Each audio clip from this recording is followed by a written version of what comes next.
அமித்ஷா கொடுத்த வார்னிங், ஆட்டத்தை நிறுத்தாத அண்ணாமலை, சொதப்பும் நயினார் நாகேந்திரன், இந்த 3 சாப்டர்ல விரிவா நாம பார்க்கலாம்.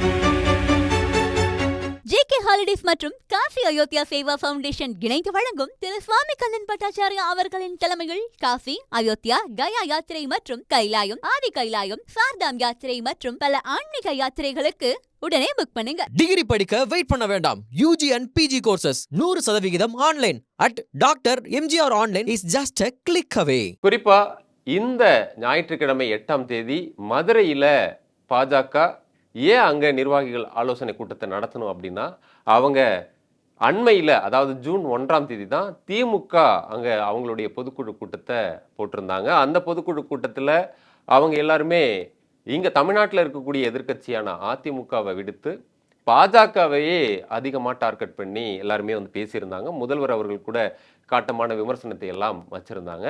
அந்த சூடு அடங்கிறதுக்குள்ளேயே அமித்ஷா அவர்கள் மதுரை வர்றதுக்கான தேதி குறிக்கப்பட்டது. அதுதான் மறுபடியும் ஒரு ஹாட் டாபிக்காகவும் ஹாட் ஸ்பாட்டாகவும் மதுரை மறுபடியும் மாறி இருக்கு. குறிப்பாக தமிழகத்தினுடைய அரசியல் மதுரையை மையமாக கொண்டு வட்டமடிக்க தொடங்கியிருக்குன்னு சொல்லலாம். குறிப்பாக விஜய் அவர்கள் மதுரையில் தான் போட்டியிட போகிறதா ஒரு தகவல் சொன்னாங்க. அவர் அங்கிருந்து ஒரு ரோட் ஷோவும் பண்ணார். அதுக்கு பிறகு திமுகவினுடைய பொதுக்குழு, இப்போது பாஜகவினுடைய நிர்வாகிகள் ஆலோசனை கூட்டம், அதற்கு அமித்ஷா அவர்கள் வருகை புரிந்ததுன்னு தமிழ்நாட்டினுடைய ஹாட்ஸ்பாட்டாக மதுரை மாறி இருக்கு அப்படின்னு சொல்லலாம். இதன் பின்னாடி என்ன நடந்துட்டு இருக்கு அப்படின்னா, இதுக்கு முன்னாடி பார்த்தோம் அப்படின்னா தமிழகத்தில் சத்தியமூர்த்தி பவனை தான் ஒரு கோஷ்டி பூசல் இருக்கக்கூடிய, கோஷ்டிகள் அதிகமாக இருக்கக்கூடிய இடமா சொல்லுவாங்க. தமிழக காங்கிரஸ் கமிட்டி தான் அதற்கு ஒரு உதாரணமாக இருக்கும். அதற்கு போட்டியாக இப்போது கமலாலயமும் உருவாகிடுச்சோ அப்படின்றது தான் இந்த அமித்ஷாவினுடைய விசிட்டில் நமக்கு தெரிய வருது. குறிப்பாக அமித்ஷா அவர்கள் 7ஆம் தேதி இரவே மதுரை விமான நிலையத்துக்கு அங்கே தான் வந்து வராரு. அவரை வரவேற்கிறதுக்கு தற்போதைய தமிழகத்தினுடைய மாநில தலைவராக இருக்கக்கூடிய நயினார் நாகேந்திரன் மற்றும் பாஜக நிர்வாகிகள் எல்லாருமே ஆஜராகிடுறாங்க. அவங்களுடைய கூட்டணி கட்சியாக இருக்கக்கூடிய அதிமுகவில் முன்னாள் அமைச்சர்களான ஆர்வி உதயகுமார், செல்லூர் ராஜு, இவங்களும் ஒரு 3 மணி நேரம் காத்திருந்து அமித்ஷா அவர்களை வரவேற்றிருக்காங்க. அங்கே முக்கியமான ஒருத்தர் தான் ஆப்சென்ட் ஆகியிருக்காரு. அவர் தான் முன்னாள் தமிழக பாஜக தலைவர் அண்ணாமலை அவர்கள். அவர் என்னதான் கட்சியில் பொறுப்பு கொடுக்கல அப்படின்னு வருத்தம் இருந்தாலும், ஒரு உள்துறை அமைச்சர், முக்கியமான தேசிய தலைவர் ஒருவர் வரும்போது ஏன் அவர் ஆப்சென்ட் ஆனார் அப்படிங்கிறது பலருக்கும் குழப்பத்தையும் சந்தேகத்தையும் ஏற்படுத்தியிருக்கு. ஆனால் அவர் அன்னைக்கு வந்து முக்கியமான ஒரு நிகழ்வில் இருந்தால் பரவாயில்ல, இளையராஜாவினுடைய ஒரு கன்சர்ட் ஒன்று கோயம்புத்தூரில், அதுக்கு சிறப்பு விருந்தினராக அழைச்சிருக்காங்க. அங்கே போயிருக்கார். அமித்ஷாவை விட இளையராஜாவினுடைய கன்சர்ட் முக்கியமா அப்படின்றதையும் கமலாலய வட்டாரத்தில் முணுமுணுக்கிறாங்க. அதே சமயம் அடுத்த நாள், அதாவது மதுரை மீனாட்சி அம்மன் கோயிலில் அமித்ஷா அவர்கள் உச்சகால பூஜைக்கு போய் கலந்துக்கிறாரு. அந்த பூஜையெல்லாம் முடித்த பிறகு ஹோட்டலில் மாநில மையக்குழு கூட்டம் நடைபெற்றது. அந்த கூட்டம் எப்பவுமே அந்த மையக்குழுவை யார் நடத்துவாங்கன்னா, மாநில தலைமை, அதாவது மாநில தலைவர், மாநில அமைப்பு பொதுச் செயலாளர், இவங்க தான் அதை வந்து வழி நடத்துவாங்க. இந்த முறை அமித்ஷா அவர்களே அதை தலைமையேற்று நடத்தவும் பல சீனியர்களுக்குமே கொஞ்சம் பதற்றமாக தான் இருந்துச்சு. என்ன சொல்ல போகிறாரோ, என்ன பேச போகிறாரோ அப்படின்ற பதற்றம் இருந்துச்சு. அதற்கு ஏற்ற போலவே அமித்ஷா அவர்கள் பல பேரையும் லெஃப்ட் அண்ட் ரைட் வாங்கியிருக்கார் அப்படின்னு தான் சொல்லணும். அந்தளவுக்கு ரொம்பவே சூடாகவே பேசியிருக்கார் அப்படின்னு தான் கமலாலய வட்டாரத்தில் பேசிக்கிறாங்க. குறிப்பாக புதிய தலைவர் நியமிக்கப்பட்டு இன்னும் 3 மாதங்கள் கூட முழுமையாக நிறைவடையலை. இப்பொழுதுதான், அதாவது கடந்த ஏப்ரல் மாதம் தான் நயினார் நாகேந்திரன் அவர்கள் புதிய தலைவராக நியமிக்கப்பட்டார். அவர் நியமிக்கப்படும் போது அவரே சொன்னார், நான் அண்ணாமலை அவர்கள் போல செயல்பட முடியாது, அவர் ஒரு புயல், நான் ஒரு தென்றல் அப்படின்லாம் சொன்னார். அப்படி தென்றலாக இருந்தால் கூட வீசணும் இல்லையா, அவர் அவர் பக்கம் காத்தடிக்கிறது போலவே தெரியல அப்படின்றது மாதிரி தான் இருக்கு. அதற்கு போலவே தான் இப்பொழுதும் அவருடைய செயல்பாடுகள், அதாவது இந்த மதுரை நிர்வாகிகள் ஆலோசனை கூட்டத்தினுடைய ஏற்பாடுகள் கூட பயங்கரமாக சொதப்பி இருக்கு அப்படின்னு சொல்லிக்கிறாங்க. இது குறித்து பின்னாடி பார்க்கலாம். அதுக்கு முன்னாடி அமித்ஷா அவர்கள் என்ன பேசினாரு அந்த மாநில மையக்குழுல அப்படின்னா, குறிப்பாக வந்து பல சீனியர்களுக்கும் அட்வைஸ் பண்ணியிருக்காரு. அதாவது நயினார் நாகேந்திரன் அவர்களை நாங்கள் தான் தமிழகத்தினுடைய மாநில தலைவராக போட்டிருக்கோம், அப்படிங்கும்போது அவருக்கு ஏன் எல்லாருமே வந்து ஒத்துழைப்பு கொடுக்க மாட்டீங்க, அவரை மீறி அறிக்கை விடுறது, அவரை மீறி பேட்டி கொடுக்கறது இப்படின்னு சொல்லிட்டு பல கோஷ்டிகளாக இருக்கிறத குறித்து அவர் ரொம்பவே கண்டித்து பேசியிருக்காரு. உடனடியாக இப்படி பேசுனா எல்லாருமே நயினார் நாகேந்திரன் தானே பார்ப்பாங்க. அதுக்கு அமித்ஷா சொல்லியிருக்காரு, அவர் எதுவும் சொல்லலை, எனக்கு பல காதுகள் எனக்கு இருக்குது, அப்படி தான் இந்த தகவல்லாம் எனக்கு வருது. நீங்கள் எல்லாருமே தலைமைக்கு கட்டுப்பட்டு நடக்கிறது தான் ஒரு கட்சியினுடைய உறுப்பினருக்கு அழகு. ஆளாளுக்கு தலைவராக செயல்படக்கூடாது.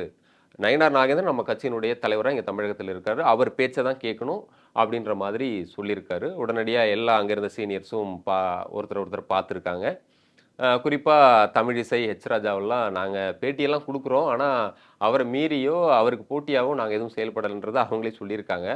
அப்போவும் அண்ணாமலை அவர்கள் சைலண்டாகவே இருந்திருக்காரு.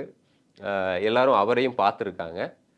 அமித்ஷா அவர்களே வந்து கேட்டாராம், அண்ணாமலைஜி நீங்கள் எதுவும் சொல்லலையா அப்படின்றது போல். அவர் இல்லை நான் இப்போ என்னுடைய வேகத்தையெல்லாம் குறைச்சிக்கிட்டேன், நான் எதுவும் அப்படியெல்லாம் வந்து போட்டியாக எதுவும்லாம் பண்ணுறதில்ல அப்படின்னு சொல்லியிருக்காரு. ஆனால் அண்மையில் அவர் அண்ணாமலை அண்ணா யூனிவர்சிட்டி மாணவி விஷயத்துலலாம் அவருடைய அறிக்கை, வீடியோக்கள் இதெல்லாம் வந்தது எல்லாருமே பார்த்துருப்பாங்க. அப்படி பல விஷயங்கள்ல அவர் பேசுகிறதும் இருக்குது. ஆனால் பழைய ஸ்பீடில் இல்லை.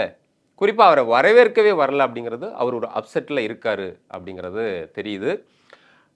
இதுதான் பிரச்சனையே. இப்போது கோஷ்டி பூசல்னா பல கோஷ்டிகளாக இருக்காங்க அப்படிங்கிறத விட அண்ணாமலை வெர்சஸ் நயினார் நாகேந்திரன் அப்படின்ற ஒரு பனிப்போர் கமலாலயத்துக்குள்ளே போயிட்டுருக்கு.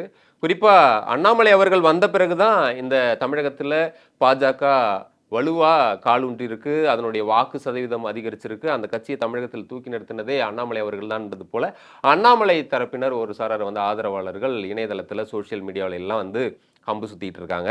இதையும் காட்டமாக அமித்ஷா அவர்கள் விமர்சிச்சிருக்காரு. அதாவது தனி மனித ஆவர்த்தனம் யாரும் செய்யக்கூடாது அப்படிங்கிறது தான் சொல்லியிருக்காரு. அதனால அண்ணாமலை அவர்களுக்கு கொஞ்சம் இதில் வருத்தமாகவே இருந்திருக்கு. அண்ணாமலைக்கு என்ன வருத்தம் அப்படின்னா, கட்சி தலைமை, அதாவது மாநில தலைவர் பதவி தான் நம்ம கிட்ட இருந்து போயிடுச்சு அப்படிங்கும்போது, அப்போது என்ன அமித்ஷா அவர்கள் சொல்லியிருந்தாருன்னா, அவருடைய திறனுக்கு ஏற்ப அவர் ஒரு நல்ல திறமைசாலி தான், தேசிய அளவில் அவரை நாங்கள் பயன்படுத்தி போனலாம் சொல்லியிருந்தாரு. அதை அடுத்து சில பதவிகள் அவருக்கு கிடைக்கும் அப்படின்னு அண்ணாமலையும் அண்ணாமலை ஆதரவாளர்களும் எதிர்பார்த்துருக்காங்க. குறிப்பாக அண்ணாமலை ஆதரவாளர்கள் மத்திய அமைச்சர் பதவியெல்லாம் கிடைக்கும்னு எதிர்பார்த்தாங்க. வழக்கமான எல்முருகனுக்கெல்லாம் அமைச்சர் பதவி கிடைச்சாலும் அப்படி ஒரு ஆசை இருந்தது. அதுவும் கிடைக்கல. ஆந்திராவிலிருந்து அண்ணாமலை அவர்களுக்கு ஒரு ராஜ்யசபா சீட் கிடைக்கும் அப்படின்னு எதிர்பார்க்கப்பட்டுச்சது, அதுவும் கிடைக்கல. சரி, அதிமுகவோட தான் கூட்டணி போயிட்டோமே, அங்கேருந்து ஒரு ராஜ்யசபா சீட்டு வரும் அப்படின்னா, அதிமுகவை இவ்வளவு காட்டமாக விமர்சிச்சுட்டு அவர் தலைமையில் இருந்தால் கூட்டணிக்கு வரமாட்டேன்னு சொன்ன எடப்பாடி தரப்புலேருந்து எப்படி அவங்களுக்கு ராஜ்யசபா சீட்டு கொடுப்போம், அதுவும் கிடைக்கல. சரி, வேற ஏதாவது ஒரு பொறுப்பு அண்ணாமலை அவர்கள் கிடைக்குமானா எதுவுமே கிடைக்கலன்ற வருத்தத்தில் தான் அமித்ஷா அவர்களையே அவர் வரவேற்காம இளையராஜாவோட இசை நிகழ்ச்சிக்கு போயிருக்காரு. போனது மட்டுமல்ல, அவர் இளையராஜாவோட ரசிகராக இருக்கலாம், இளையராஜா கூட பாஜக சார்பில் தான் எம்பி ஆகியிருக்காரு, அது ஒரு பெரிய பிரச்சனை கிடையாது தான். ஆனால் அங்கே போனவர் என்ன பேசியிருக்காரு, ஸ்டாலின் ஐயா அவர்கள், கலைஞர் ஐயா அவர்கள் அப்படின்லாம் பேசியிருக்காரு. இதையெல்லாம் பாஜகவினுடைய தலைமை மேலிடம் ரசிக்குமா அப்படிங்கிறது கேள்விக்குறி.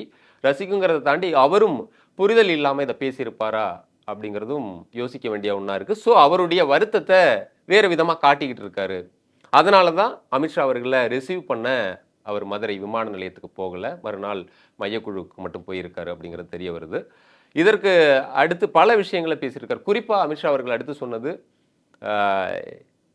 அதிமுக கூட நம்ம கூட்டணியில் இருக்கோம், அதிமுக நம்மளுடைய கூட்டணி கட்சி, அதனால அந்த கட்சி குறித்து யாரும் விமர்சிக்கக்கூடாது. கடந்த கால அதிமுக ஆட்சியில் நடந்த ஊழல்கள் குறித்தோ அதில் இருந்த முறைகேடுகள் இல்லை அதில் இருக்கக்கூடிய விஷயங்களையும் நாம் விமர்சனம் செய்ய வேண்டாம், அவங்கள சங்கடத்துக்கு உள்ளாக்கக்கூடாது. ஏன்னா அதிமுக பாஜக கூட்டணிங்கிறது ஒரு இயற்கையான கூட்டணி, அதில் எந்த சலசலப்பும் வரக்கூடாது அப்படின்னு குறிப்பிட்டு பேசியிருக்காரு. அதுவும் அண்ணாமலை அவர்களை தான் குறிப்பிட்டு பேசுகிறாரோ அப்படிங்கிற மாதிரி எல்லாருமே அண்ணாமலையை தான் பார்த்துருக்காங்க.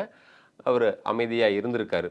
ஸோ அதிமுகவை விமர்சிக்கக்கூடாதுன்னு சொன்ன அமித்ஷா அவர்கள் திமுகவை தான் நாம் அட்டாக் பண்ணணும், திமுகவை அட்டாக் பண்ணும்போது நம்மளுக்குள்ள உட்கட்சிக்குள்ளேயே பூசல்கள் மோதல்கள்லாம் இருக்கக்கூடாது, எல்லாரும் ஒன்றிணைந்து திமுகவை அட்டாக் பண்ணுற ஒரு வேலையை மட்டும் பாருங்க அப்படின்னும் அட்வைஸ் பண்ணியிருக்காரு. குறிப்பாக இன்னும் அவர் சொன்ன விஷயம் என்ன அப்படின்னா, கட்சி இன்னும் வலுப்படுத்தணும், குறிப்பாக தேர்தலுக்கு இன்னும் 10 மாத காலம்தான் இருக்குது, இன்னும் பூத் கமிட்டியெல்லாம் அமைக்கணும், இன்னும் ஒரு 65% தான் பூத் கமிட்டிக்கு ஆள் போட்டிருக்கீங்க, இன்னும் ஒரு 35% போடாமலே இருக்குது, அதெல்லாம் எப்போ நிரப்ப போகிறீங்க, இந்த வேலையெல்லாம் செய்யாமல் ஆளாளுக்கு ஒரு திசையில் போய்கிட்டு இருக்கிறது எப்படி நல்லா இருக்குன்ற மாதிரி பேசியிருக்காரு. இதுவும் அண்ணாமலை அவர்களை குறி வச்சு பேசின மாதிரி தான் தெரியுது. பல விஷயங்கள், இப்படி பல விஷயங்களை வந்து அமித்ஷா அவர்கள் அங்கே வந்து பேசியிருக்கார். பேசி முடிக்கும்போது அண்ணாமலை அவர்களையும் நயினார் நாகேந்திரன் அவர்களையும் தனியாகவும் சந்தித்து ஒரு 5 நிமிடம் பேசியிருக்காரு. அப்போ 2 பேருக்குள்ளேயும் மனக்கசப்புகள் இருக்குது அப்படிங்கிறத இது மூலமாக புரிஞ்சுக்கலாம்னு கமலாலய வட்டாரத்திலிருந்து சொல்கிறாங்க. அதே போல் நயினார் நாகேந்திரன் அவர்களை நாங்கள் தான் தேர்ந்தெடுத்திருக்கோம் அப்படின்னா அவர் மேலே உள்ள திறமை, அவருக்கு இருக்கக்கூடிய தகுதி எல்லாம் தெரிஞ்சு தான் அதை வந்து பண்ணுது கட்சி தலைமை அப்படின்னா, அவருக்கு எதிராக நீங்கள் செயல்பட்டாலோ இல்லை நம்ம கூட்டணியில் இருக்கிற அதிமுகவுக்கு எதிராக யாரோ பேசினாலோ அது கட்சி தலைமையோ என்னையோ விமர்சிக்கிற மாதிரி தான் இருக்கும். அப்படி யாரும் செயல்படக்கூடாதுன்னு பேசினவர். இந்த தேர்தல் என்னுடைய மேற்பார்வையின் கீழே நடக்கக்கூடிய தேர்தல், அதனால வெற்றி எனக்கு ரொம்ப முக்கியம், அதனால யாரும் தொய்வாக இருக்கக்கூடாது, வெற்றி ரிசல்ட்டாக நமக்கு வந்து வெற்றி கிடைக்கணும், அதற்காக எல்லாரும் பாடுபடணும், அப்படி அந்த மாதிரி யாரும் வேலை செய்யலை அப்படின்னா வேற மாதிரி இருக்கும் அப்படின்ற மாதிரி மிரட்டுகிற துணிலையும் அமித்ஷா அவர்கள் சீனியர்களை எச்சரிச்சிருக்காரு. இப்படி பல எச்சரிக்கைகள் நடந்திருக்குது.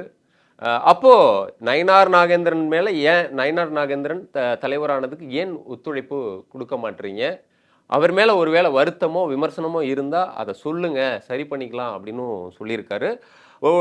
இதை கேட்ட சில சீனியர்ஸ் கொஞ்சம் மென்மையான முறையில் சொல்லியிருக்காங்க. அவர் அதிமுகவிலிருந்து வந்தவர், அவர் இன்னும் நம்ம பாஜகக்காரராக மாறலை, இன்னும் அதிமுககாரர் போலவே செயல்பட்டு இருக்கிறது தான் கொஞ்சம் பிரச்சனையாக இருக்குது அப்படின்னு சொல்லி சில சம்பவங்களை கூட சொன்னதாக சொல்கிறாங்க. அதாவது அவர் ஒரு அதிமுகனுடைய முன்னாள் நிர்வாகி ஒருத்தருடைய கல்யாணத்துக்கு போயிட்டு ஒன்றா வரும்போது ஓபிஎஸ்னுடைய காரில் 2 பேரும் ஒன்றா வந்திருக்காங்க. இது அவங்க நட்பு ரீதியில் வந்திருக்கலாம், ஆனால் வெளியிலேருந்து பார்க்குறவங்க எப்படி பார்ப்பாங்க, அவர் வந்து அதிமுகக்காரர் போல தானே பார்ப்பாங்கன்ற மாதிரியானதை கொஞ்சம் சாஃப்டாக சொல்லியிருக்காங்க. அதற்கு வருத்தப்பட்ட நயினார் நாகேந்திரன் அவர்கள், நான் இந்த கட்சியில் சேர்ந்து ஒரு 8 ஆண்டுகள் ஆகுது, இன்னும் நான் வந்து இந்த கட்சிக்கு ரொம்பவே வந்து சின்சியராக தான் இருக்கேன், அதாவது நேர்மையாகவும் விசுவாசமாகவும் தான் நான் இருக்கேன் அப்படின்ற மாதிரி அவர் ரொம்ப வருத்தப்பட்டும் அங்கே பேசினதாகவும் சொல்கிறாங்க. அதே போல் இந்த மையக்குழு மீட்டிங்கில் பல விஷயத்த பேசினவர், இனிமேல் நான் வந்து மாதம் ஒரு முறை வருவேன், இதை ஒவ்வொன்றையும் வந்து கவனிப்பேன், நீங்கள் வந்து பூத் கமிட்டியில் 100% வந்து ஆள் போடணும், இன்னும் கட்சியை வந்து வலுப்படுத்தணும். அதுபோல் நான் ஏற்கனவே நயினார் நாகேந்திரன் டெல்லி வந்தபோது நான் அவர்கிட்டயே சொல்லியிருக்கிறேன், நீங்கள் அதிமுக கூட்டணி குறித்தோ தொகுதி பங்கீடு குறித்தோ எதுவும் பேச வேண்டாம், அதெல்லாம் நான் பார்த்துக்கிறேன், அந்த கவலை உங்களுக்கு வேண்டான்னு சொல்லியிருக்கேன், அதே தான் இப்போ உங்கள் எல்லாருக்கும் சொல்லிக்கிறேன் அப்படின்னு சொன்னவர். இன்னொரு விஷயம் கூடுதலாக என்ன சொல்லியிருக்காரு அப்படின்னா, கடந்த நாடாளுமன்ற தேர்தலில் கிடைச்ச வாக்குகளுடைய டேட்டாவெல்லாம் வச்சுக்கிட்டு அந்த வாக்கு சதவீதத்தை வச்சுக்கிட்டு 18% வாங்கியிருக்கோம், தனித்தே வந்து எங்களுடைய பாஜக மட்டுமே 11-12% வாங்கியிருக்கு, இதையெல்லாம் வச்சுக்கிட்டு எங்களுக்கு அந்த அளவுக்கு எங்களுக்கு தொகுதிகள் ஒதுக்கணும்னு இந்த சமூக வலைதளங்களில் பாஜக ஐடிவிங்களில் இருக்கிறவங்களோ இல்லை அண்ணாமலை ஆதரவாளர்களோ பேசுறது போல் யாரும் பேச வேண்டான்றது தான். குறிப்பாக அது அண்ணாமலை பேர் குறிப்பிட்டலே தவிர அப்படியெல்லாம் யாரும் பேசக்கூடாது, அந்த அதிமுக கூட்டணியிலேருந்து சீட்டு வாங்கக்கூடிய தொகுதி பங்கீடெல்லாம் நான் பேசிக்கிறேன்ற மாதிரியெல்லாம் பேசியிருக்காரு. ஸோ அண்ணாமலை அவர்களுக்கு அது இன்னும் கொஞ்சம் வருத்தமாக தான் இருந்திருக்குது. அதை எடுத்து அவர் ஒத்தக்கடையில் நடந்த அந்த ஆலோசனை நிர்வாகிகளுடைய ஆலோசனை கூட்டத்துக்கு போகிறதுக்கு முன்னாடி 2 பேரையும் கூப்பிட்டு தனித்தனியாக பேசியிருக்காரா. நயினார் நாகேந்திரன் பொறுப்பேற்று 3 மாதங்கள் கூட ஆகலை அப்படின்றதுனால அவர் இதுவரைக்கும் செயல்படலை அப்படிங்கிறதுல பெரிய வருத்தத்தை அமித்ஷா அவர்கள் காட்டிக்கல தான். இருந்தாலும் இந்த ஸ்பீடு பத்தலை, இந்த வேகம் பத்தலை அப்படிங்கிறது அமித்ஷா அவர்களுக்கு தெரியுது.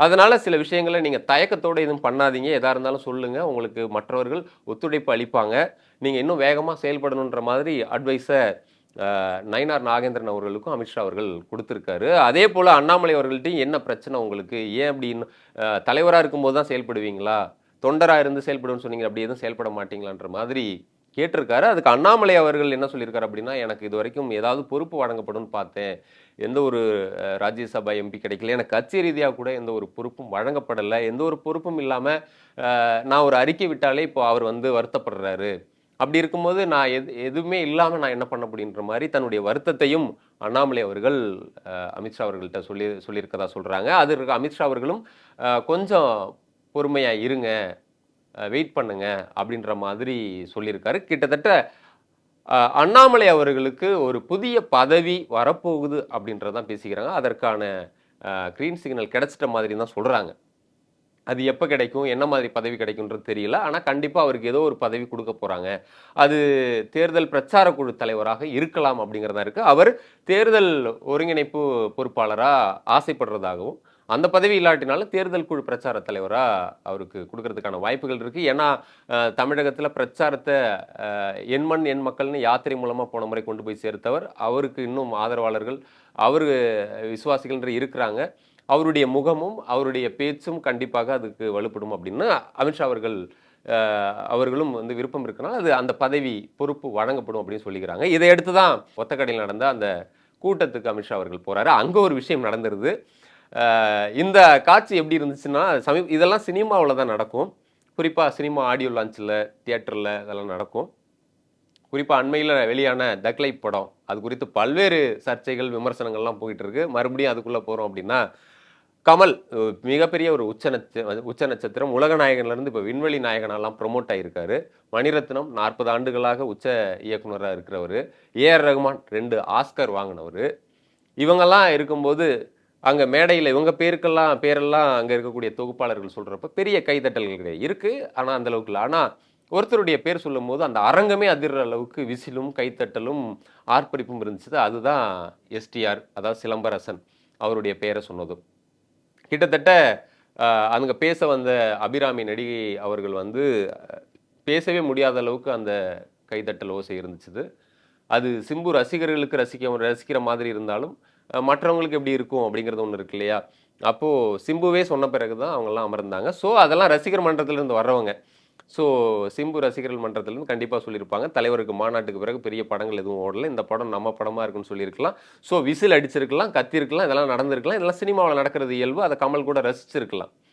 சரி, சீனியர் ஆகிட்டோம், ஜூனியருக்கு வழி விடலான்னு நினச்சிருக்கலாம். ஆனால் இங்கே அரசியலில் அதே மாதிரி ஒரு தக்லைஃப் மூமெண்ட்டை தான் இங்கே அண்ணாமலை அவர்களும் கியாரே செட்டிங்கான்ற மாதிரி பண்ணினதாகவும் சொல்கிறாங்க. அதாவது தனக்கு எந்த ஒரு பொறுப்பும் பதவியும் இது வரைக்கும் வழங்கப்படலை, அதை கட்சியினுடைய தலைமை புரிஞ்சுக்கணும் அப்படின்றதுக்காக அங்கே கலந்திருக்கக்கூடிய நிர்வாகிகள், தென் மாவட்டங்களை சேர்ந்த எல்லா நிர்வாகிகளுமே இருக்காங்க, சில தொண்டர்களும் வந்திருக்காங்க. கிட்டத்தட்ட ஒரு 5000 பேர் மேலே இருக்கக்கூடிய ஒரு கூட்டம். அதில் அண்ணாமலை வந்ததுமே பெரிய துண்டெல்லாம் விசிறி சுற்றி கைத்தட்டி விசிலடிச்சு எல்லாமே பண்ணியிருக்காங்க.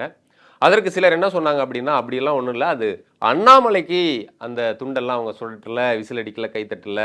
அங்கே பேராசிரியர் ராமஸ்ரீனிவாசன் என்ன சொல்லியிருந்தார் அப்படின்னா, அமித்ஷா அவர்கள் வரும்போது நீங்கள் எல்லாருமே எந்திரிச்சு அந்த துண்டை வந்து சுழற்றணும் அப்படின்ற மாதிரி சொல்லியிருந்ததாகவும், இவர்கள் சரி அப்படின்னு சொல்லிட்டு இந்த உத்தரவுகள் எல்லாரையும் போய் சேர்ந்துருச்சுது. அப்போது அமித்ஷா அவர்களுடைய வருகைக்காக எல்லா தொண்டர்களையும் எதிர்பார்த்துட்டு இருக்கக்கூடிய சூழலில் அந்த நேரம் பார்த்து அண்ணாமலை அவர்கள் என்ட்ரி ஆகிட்டாரு. அப்போ அண்ணாமலையை பார்த்து என்ட்ரி ஆகும்போது 1-2 பேர் இருக்க தானே செய்வாங்க, அண்ணாமலையை தலைவராக இது வரைக்கும் பார்த்தவங்க, மறுபடியும் நேரில் பார்க்குறோம். அப்படி ஒரு 7-8 பேர் முன்னாடி வந்து டக்குன்னு விசில் அடித்து துண்டை சுழற்ற ஆரம்பிச்சிட்டாங்க. ஓ, இதுதான் சிக்னல் பண்ணணும்னு சொல்லிட்டு அங்கே திரிய பற்ற வச்சு அது கடைசி வரைக்கும் வெடிக்கிற மாதிரி எல்லாருமே அதை வந்து ஃபாலோ பண்ண ஆரம்பிச்சிட்டாங்க. ஸோ அது குருவி உட்கார பணம்பழம் உழுந்த கதையாக தான் அண்ணாமலை அவர்களுக்கு கிடைச்ச கைதட்டல். அது மற்றபடி வேற ஒன்றும் இல்லை அப்படின்னு சொல்லி சமாளித்தால் கூட அமித்ஷா அவர்கள் பேசும்போது அவர் அண்ணாமலை பேரை சொல்கிறதுக்கு முன்னாடி பல பேரை சொல்கிறாரு. தமிழிசை பேரை சொல்லியிருக்கிறாரு, அது போல் வந்து நயினார் நாகேந்திரன் தலைவர் பேரை சொல்லியிருக்கிறாரு. இப்படி பல பேரை சொல்கிறதுக்கு அங்கே ஒன்றும் பெரிய ரியாக்ஷன் கைதட்டலாம் அந்தளவுக்கு இல்லை, இயல்பாக தான் இருக்குது. ஆனால் அண்ணாமலை அப்படின்னு பேர் சொன்னதும் அவ்வளோ அந்த கூட்டமே ஆர்ப்பரிக்குது, கை தட்டுறாங்க. அப்படிங்கும்போது ஒரு செகண்டு அமித்ஷா அவர்கள் அதை ஒரு மாதிரி அண்ணாமலை அவர்களை பார்த்து சிரித்ததாக இருக்கட்டும், நயினார் நாகேந்திரனுடைய முகம் மாறினதாக இருக்கட்டும், இது எல்லாமே வேற ஒரு மூமெண்ட்டு. இது அண்ணாமலை அவர்கள் ஏற்கனவே அந்த கிரெடிட்லாம் எடுத்துக்கிட்டார், நமக்கு இவ்வளோ இருக்குன்னு வந்து வணக்கம் வச்சு இதெல்லாம் ஏற்றுக்கிட்டாரு. இந்த கைதட்டெல்லாம் வரும்போது அவர் சொன்னதுக்கு பிறகு எல்லாம் அமைதியாகிறாங்க அப்படிங்க. அவருக்கு பின்னாடி ஒரு கூட்டத்தை இருக்கிறத வந்து காட்டிக்கிறார். இது ஒரு சினிமா ஆடியோ லான்ச்சாக இருந்தால் அதை வந்து வேற மாதிரி பார்த்துருப்பாங்க. இது ஒரு மிகப்பெரிய தேசிய கட்சியினுடைய ஒரு நிர்வாகிகள் ஆலோசனை கூட்டத்தில் ஒரு தனிநபருக்கு இப்படி இருக்கிறத அமித்ஷா உண்மையிலேயே ரசிப்பாரான்னா அது கேள்விக்குறியாக தான் இருக்குது. இவ்வளோ தூரம் நம்ம வந்து மையக்குழுவில் பேசிட்டு வந்தும் இன்னும் தனக்குன்னு தனியாக போஸ்டர் அடிக்கிறது, தனக்குன்னு தனியாக ஒரு ஆவர்த்தனம் பண்ணுறது, தனக்குன்னு தனியாக வார் ரூம் வச்சுக்கிறது, இப்படிலாம் பண்ணுறது இங்கே வந்து இவ்வளோ பேரை பண்ணுறாங்க அப்படிங்கிறதும் வந்து அமித்ஷாவை யோசிக்க வச்சிருக்கு. ஸோ அந்த சிரிப்புக்கு பின்னால் பல மர்மங்கள் இருக்குது அப்படின்றாங்க. ஆனால் அதையெல்லாம் தாண்டி இன்னொரு சாரார் பேசிக்கிறது என்ன அப்படின்னா, அமித்ஷா அவர்கள் அண்ணாமலையுடைய பொட்டன்ஷியல் என்னன்னு தெரிஞ்சவர். இந்த முறை அதிமுக கூட்டணிக்காக தான் நயினார் நாகேந்திரனே போட்டிருக்காங்க. இந்த கூட்டணி இந்த தேர்தலோட முடிஞ்சிடும். இந்த தேர்தலுக்கு பிறகு தலைமை மறுபடியும் மீண்டும் மாற்றப்படலாம். அந்த தலைவர் பதவி அண்ணாமலைக்கு கிடைக்கலான்னு சில பாஜகவில் கமலாலய வட்டாரத்தில் அண்ணாமலை ஆதரவாளர்கள் ரொம்ப நம்பிக்கையாக சொல்லிக்கிட்டு இருக்கிறதையும் நாம் வந்து கேட்க முடிஞ்சுது. ஸோ மறுபடியும் இந்த ஆலோசனை குழு கூட்டத்தில் பேசின அமித்ஷா அவர்கள் மறுபடியும் திமுகவை ஒரு வாங்குன்னு வாங்கிட்டான்னு சொல்லலாம். திமுக பண்ண ஊழல் குறித்து காட்டமாக பேசியிருக்காரு. ஆட்சி மாற்றம் வரணும்னு சொல்லியிருக்காரு. அதற்காக கடுமையாக உழைக்கணும்னு சொல்லியிருக்காரு. குறிப்பாக திமுகவினுடைய டாஸ்மாக் ஊழல் குறித்து பேசியிருக்காரு. 35,755 கோடின்னு எக்ஸாக்டாக ஒரு நம்பர் சொல்லி இவ்வளோ ஊழல் பண்ணியிருக்காங்க. அதையெல்லாம் அம்பலப்படுத்தி நம்ம திமுகவை ஆட்சியிலிருந்து அகற்றணும், தேசிய ஜனநாயக கூட்டணி அமையணும். அது டெல்லியில் எப்படி 25 ஆண்டுகளாக இல்லாமல் நம்ம மீண்டும் ஆட்சி அமைச்சோமோ அதுபோல் தமிழகத்திலையும் மேற்கு வங்கத்திலையும் நம்ம தேசிய ஜனநாயக கூட்டணி அமையும் அப்படின்னு சொல்லியிருக்காரு. அது தேசிய ஜனநாயக கூட்டணி ஆட்சின்றது அது மந்திரி சபையில் பாஜகவுக்கும் இடம் இருக்கா, துணை முதல்வர் கேட்பாங்களா அப்படின்ற மாதிரி குழப்பம் இன்னும் பலருக்கும் இருக்காது. பாஜக நிர்வாகிகளுக்கு மட்டும் இல்லாமல் அதிமுக தொண்டர்கள் கூட அந்த குழப்பம் இருக்கு. இருந்தாலும் எடப்பாடி தான் முதல்வர் வேட்பாளராக அமித்ஷா அவர்கள் ஒத்துக்கிட்டதையும் பார்க்க முடிந்தது. ஸோ இப்போ கொஞ்ச நாளாக இந்த அமலாக்கத்துறை விசாரணை, இந்த ரைடு இதெல்லாம் அமைதியாக இருந்தால் கூட மீண்டும் எப்போது வேண்டுமானாலும் அறிவாலயத்தை நோக்கி ஒரு அரசியல் குண்டு வெடிக்கலாம். அது எந்த ஈடி வேணால் டார்கெட் பண்ணலாம் அவங்கள. ஏன்னா அது இன்னும் அந்த விசாரணை வளையம் அப்படியே தான் இருக்குது அப்படின்றாங்க. ஸோ அதனால் டெல்லி போயிட்டு நிதி ஆயோக்கில் போயிட்டு முதல்வர் அவர்கள் பிரதமரை சந்தித்தது பிறகு அங்கே ஒரு சமாதானம் நடந்துருச்சுது.